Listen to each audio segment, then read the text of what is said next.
วันหลังความสั่งอันสาวน้องนางลัดบอกว่าเตหักสายอยู่กูยามสั่งลัดมาวันขอความหักซึ่งในถึงเมื่อยามเดี๋ยวขอความหักน้องอ่อนเป็นลองตังสาวน้องนางลืมเปียดกว่า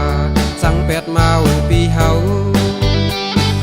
ถึงเมื่อเลี้ยวซ้ายหูปองใจเยาพอเปื้อเงินคำยาวตั้งหักสู้หัดยานใจไปมือซื้อจอมพายเปินเกี่ยวเลยจอมน้องหันเงินคำเปินสิเห็นดองตังสาวน้องนางลืมเปียดกว่าตังหักนางมันคือยามเดียวไหนมาพี่สายปล่อยบันไม้สั่งไหลกว่าพี่สายเยาตาปุ่นน้องหักพายเปินพอเปิดสายเป็นคนผ่านแลน้องงอยเหมือนคนมีเสื่องเปินสู่น้องปอสืบหักแป้งแปดก็มาทำเธอค้างกันเยาตังหักเข้าสู่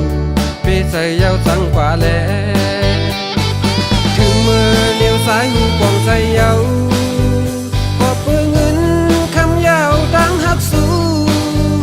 หัดยานใจไปมือซื้อจอมพายเปินเกี่ยวเลยจอม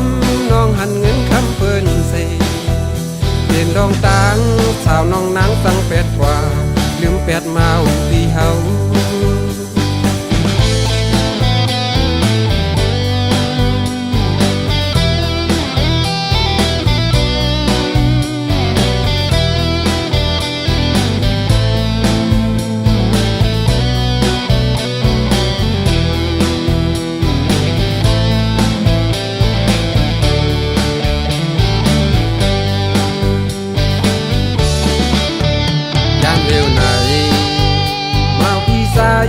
ปล่อยบันไม้สั่งไหลกว่า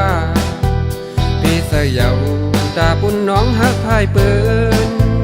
พอเปิดสายเป็นคนผ่านแลน้องงอยเหมือนคนมีเสื่องเปินสู่น้องปอสืบหักแป้งแปดก็มาทำเธอค้างกันเยาตังหักเข้าสู่พี่สายเยาสั่งกว่าแลถึงเมื่อเลี้ยวซ้ายหูปองใจเยา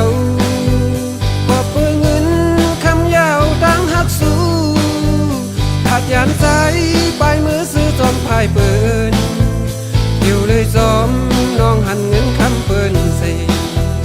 เห็นดองตังสาวน้องนางลืมเปียดกว่าตังหักนางมันคือถึงเมื่อเลี้ยวซ้ายหูปองใจเยาพอเปื้อเงินคำยาวตังหักสู้หัดยานใจไปมือซื้อจอมพายเปิน